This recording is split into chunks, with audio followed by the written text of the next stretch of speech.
my story really starts when I became a therapist. And as a therapist, I'm interested in healing. I'm interested in not just seeing people manage the things that bring them into the office, manage their symptoms, but I'm interested in seeing them recover and live full lives. And as a therapist, I've done a lot of research and studying on the best ways to help people achieve healing. And so I always try to stay abreast of the latest things that would help me do that, the techniques that would help me do that. And so I first learned about neurofeedback through just research and studying, and really started talking to people and saying, hey, this is something new, really not all that new as it turns out, but new to me. And I started talking to people and hearing personal testimonies of people that had had neurofeedback as they would come into my office.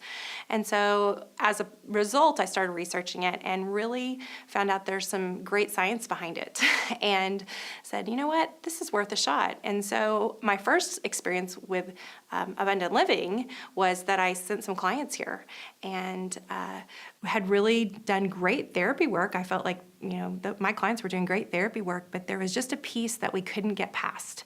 And when they came to do neurofeedback, that piece seemed to be put into place. The puzzle seemed to be complete. And so I saw that my clients were able to take the things I was teaching them in therapy and then apply them in life in a way that they had not been able to do. And so I loved the combination of therapy and neurofeedback as a clinician first. But then I also have a daughter who has struggled her whole life with learning disabilities. She's struggled with high levels of anxiety.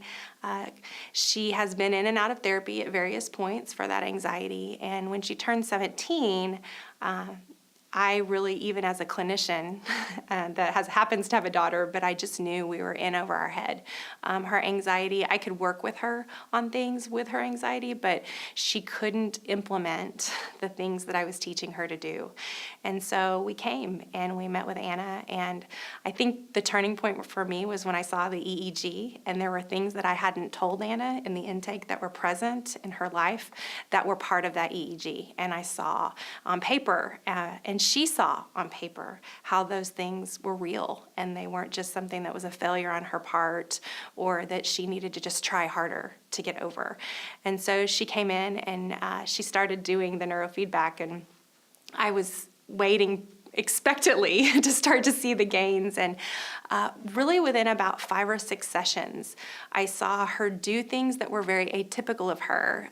She would blow things off that used to really send her into a tailspin.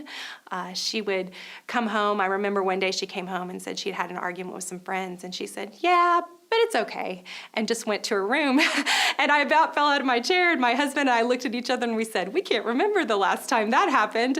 And so it's been a steady improvement, and she's almost done now, and I'm seeing my kid again, the kid that I knew that was in there. And when I talk to her, I say, what is it that's different for you? What do you see?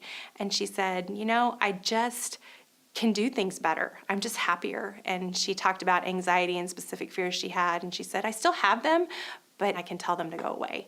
And she just lives a happier life. And for a parent, you can't put a price on that. You can't ever trade out anything that, or spend too much money or do anything that to make your kid happy, that nothing's too much.